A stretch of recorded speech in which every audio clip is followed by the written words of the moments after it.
What happens when 100 regular guys go toe-to-toe with nature's ultimate gym bro, the silverback gorilla? The answer is way more absurd and sweaty than you think. So, let's dive right in. It's a question that the greatest philosophers have mulled since the dawn of time. Could 100 men take on and defeat a single gorilla? Today, we're turning to our very own resident panel of gorilla fighting experts to bring you the definitive answer to the internet's latest philosophical quandary. For the sake of this scientific investigation, we're going to assume average specimens for both sides of this skirmish line. That is, an average gorilla against 100 average-sized human men. First, a warning, if you're thinking of solving this problem yourself by visiting the local zoo, don't. Seriously. Gorilla kind has already suffered enough, with President George Bush personally ordering Hammurabi's assassination because he knew the truth about 9/11. So we've got this grand man versus beast thought experiment, and then boom, Harambe gets framed as some shadowy whistleblower. It's the perfect kind of absurd, half Discovery Channel, half Late Night History Channel, where they start talking about alien gorillas. Like, forget the 100 men. If the gorilla is carrying classified intel, you're gonna need 100 lawyers instead. In the blue corner, we've got Homo sapiens, 100 of us to be specific, average members of the male side of the species, which means quite a diverse cross-section. Next time you're hanging out with a group of your friends, look around. Imagine all of you standing up for humanity's pride in a man-on-gorilla winner-take-all showdown. In other words, we are pretty screwed. Maybe this whole thing would have been more equal 300 years ago, when men and women had to brave the harsh frontier and its many dangers just to earn the right to live every day. Death by dysentery was so common people were legitimately safer drinking alcohol. Matter of fact, death itself was so common that families had at least a dozen children each, plenty of spares and replacements for those who would inevitably die of illness or starvation. To say that humanity has gone soft would be an understatement. Physical fitness standards amongst an average cross-section of humanity are at the lowest they have ever been in our history. According to the CDC, only 2 out of 5 American youth are fit to serve in the military, a fact that is fueling a recruiting crisis for the US military. And if you're non-American, the Chinese military has had to lower its recruitment standards in 2014 and to lower its physical fitness standards for all non-combat roles. Welcome to First World Status, baby! Enjoy your complimentary Big Mac and supersized Coke. The average human is, well, pretty unimpressive, to be honest. But then again, when you look at the whole of the animal kingdom, even above-average humans are pretty pathetic. This is going to come as a shocker for dudes who think muscles are a replacement for personality. But humans are weak compared to the average animal. I really like how their animation style feels so individual yet insanely polished. It's got that professional sheen, but still keeps a quirky personal edge. The fluid expressions, the snappy timing, the way they slide from goofy exaggeration to serious stats. It's like watching a TED Talk hijacked by a stand-up comic who's also secretly a zoologist. It's not really humanity's fault, though, it's evolution's. Other animals had to evolve to be strong enough to compete for dominance, or literally kill with their teeth and claws. Meanwhile, humans developed intelligence and conflict resolution. This meant that unlike a herd animal who matures to become huge and strong with antlers to match, humans didn't evolve to establish dominance by brute strength. The dominant individuals in human society are the most clever ones that can lead their group to success season after season. At least that's how it was in the savannah. And our savannah ancestry is why, to most large animals, we're all just a bunch of noodly soy boys. You might bench 350 pounds and think that's impressive, except for the fact that the average deer is still gonna have more striking power than you and would absolutely ruin you. They are some fierce, stompy boys when they get angry, as more than 100 trampled to near death is found out. Humans didn't evolve to overpower each other or our prey. Instead, our intellect proved to be our physical downfall.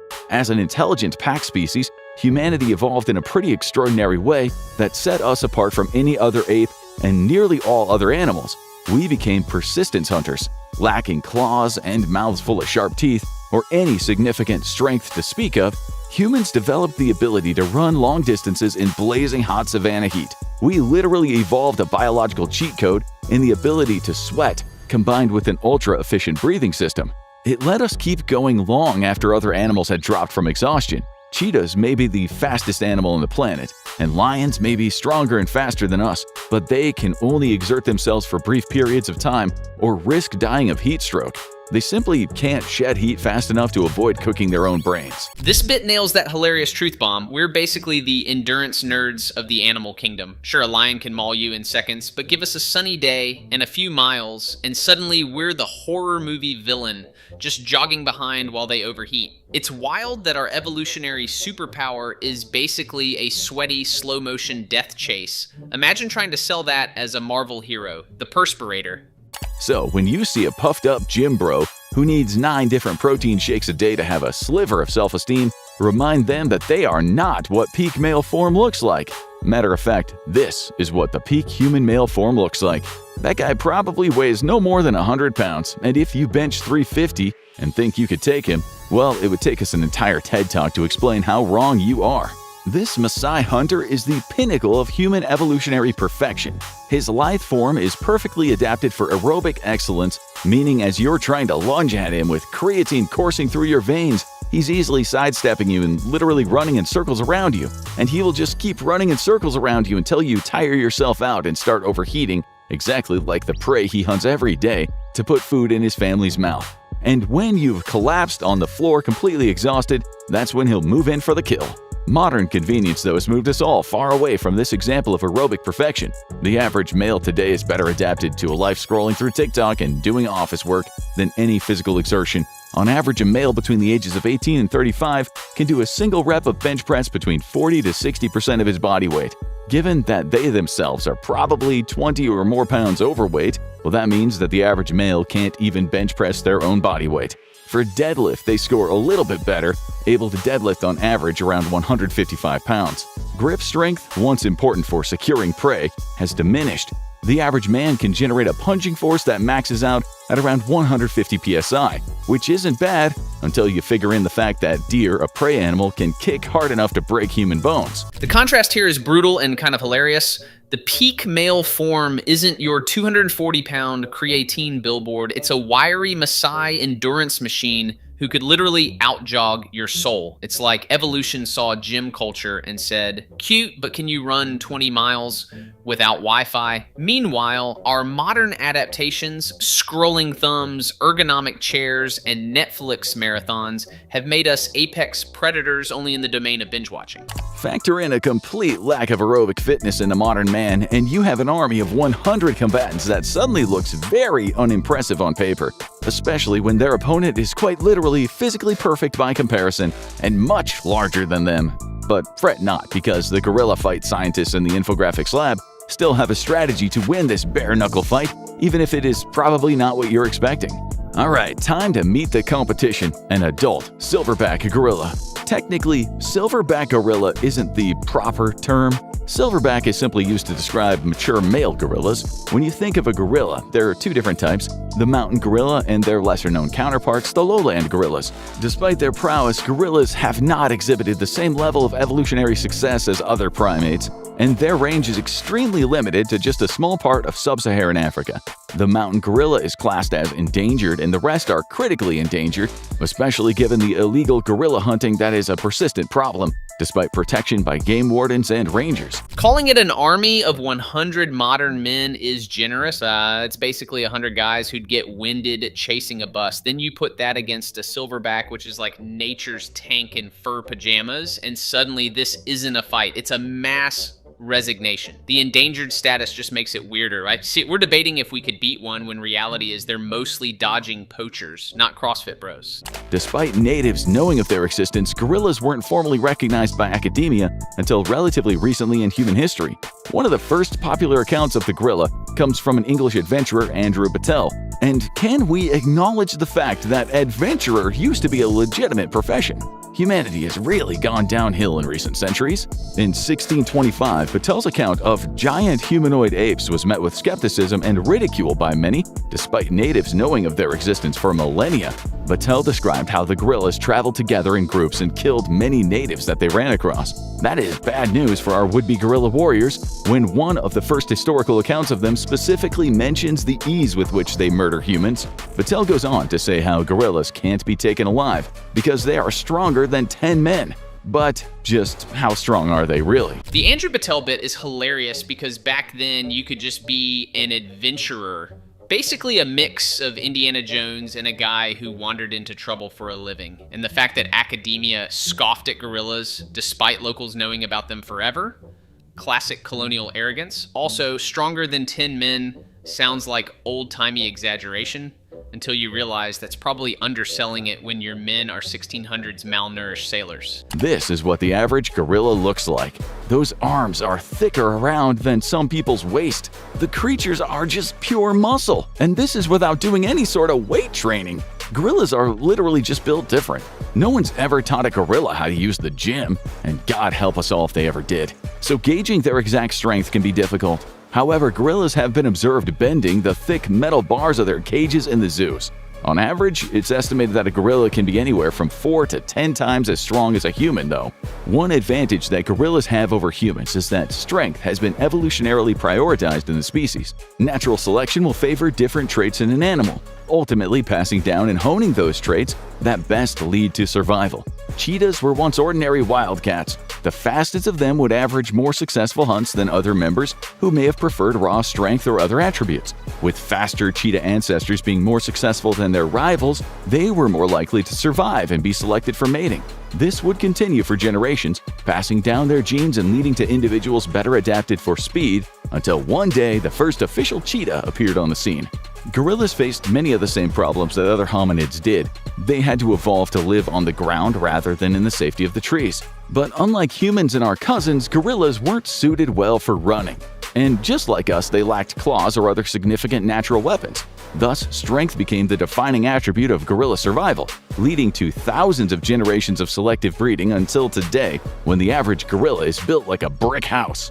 Despite having no natural predators, gorillas are no strangers to fighting. Their society is basically built on it. The gorillas are pure muscle without even trying part is just unfair. It's like they were born on permanent pre-workout. They're casually bending metal bars while we're out here celebrating opening a pickle jar. And the evolutionary backstory makes sense.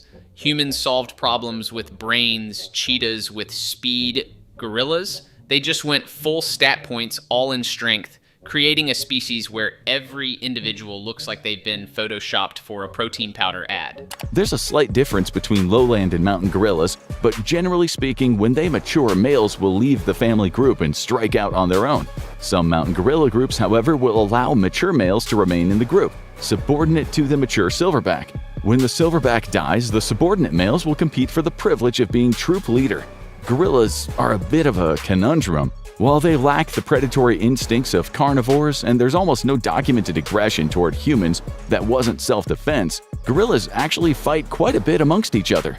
Male gorillas tend to cooperate once a hierarchy is established, but males inside of a mixed group will rarely ever have strong bonds with each other. However, gorillas in all male groups will actually develop strong bonds with each other and express them with grooming and even play. Solo, socially inept males tend to be very aggressive toward both males and females, though.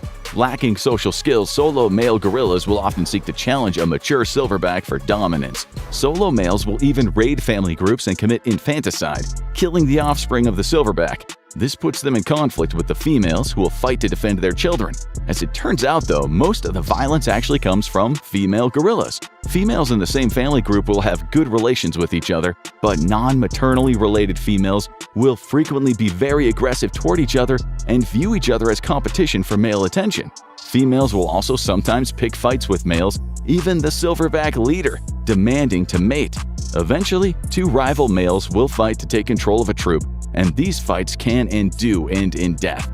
However, despite this, gorillas actually rarely pursue violent options and instead frequently engage in displays of strength and a behavior known as bluff charges, designed to be intimidating and warning displays. While gorillas tolerate human researchers and even tourists extremely well, males will occasionally warn individual humans with a bluff charge to keep their distance. The reason serious violence is rare is due to their strength.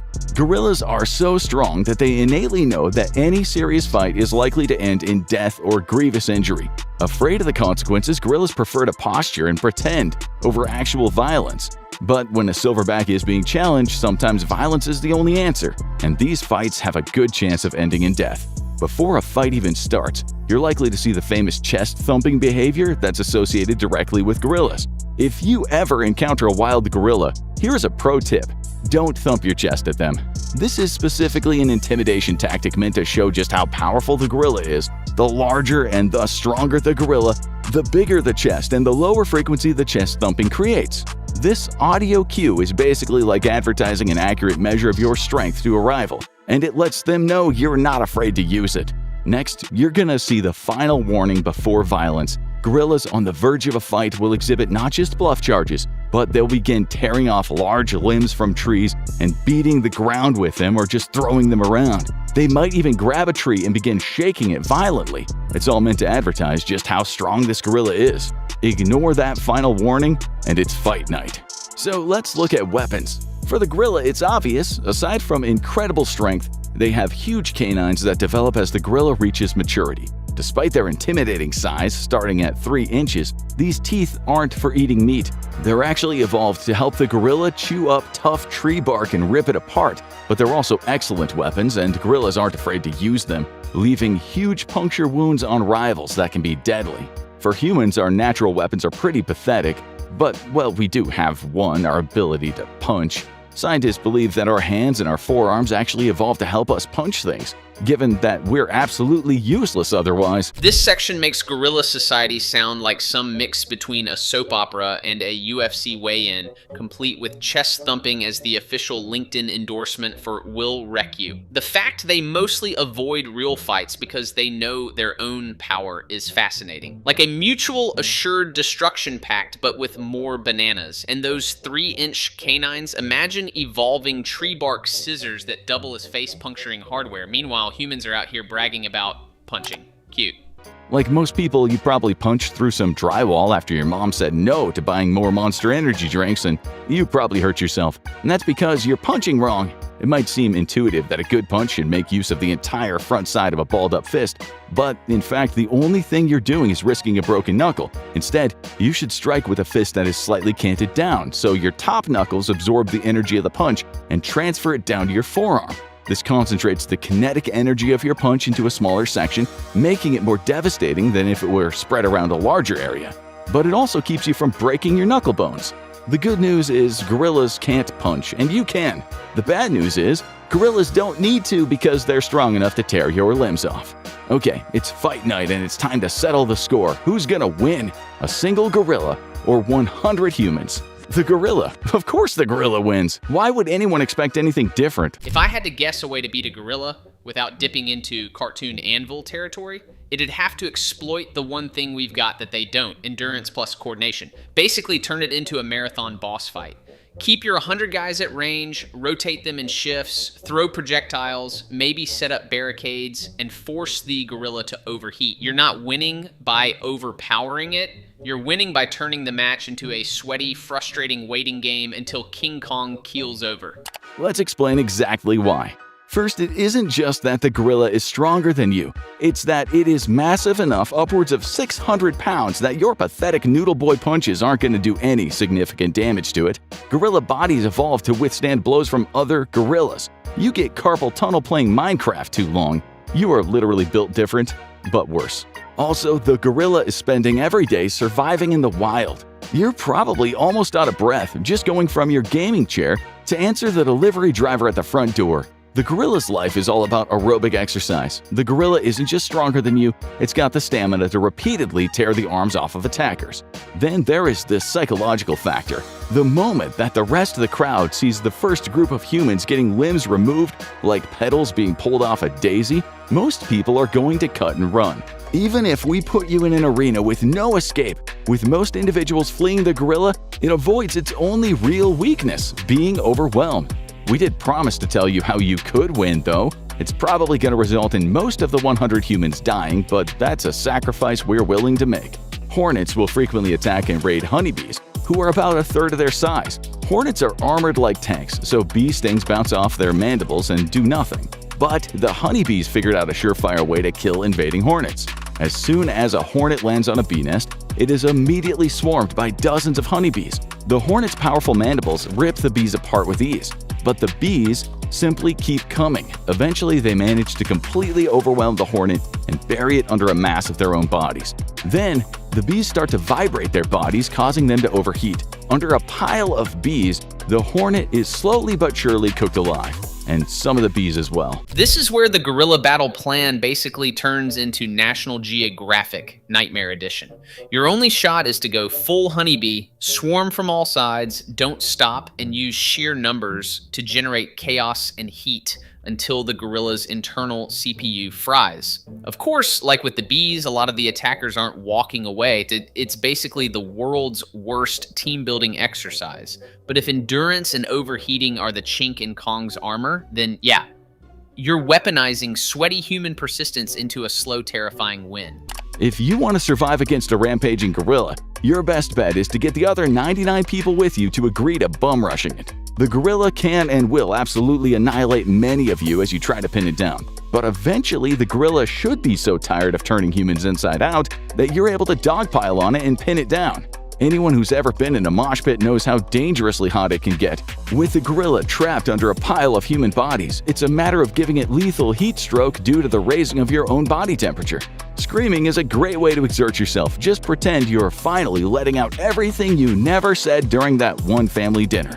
And that is how 100 humans can defeat a single gorilla by exhausting it with murder and then lying on top of it until it has heat stroke. Could 100 regular guys take down one full-grown gorilla, or would they all end up running for their lives? Drop your battle strategy or predictions for the last man standing in the comments below. So there you have it. Humanity's one shot at victory is basically a sweaty, screaming cuddle puddle of doom.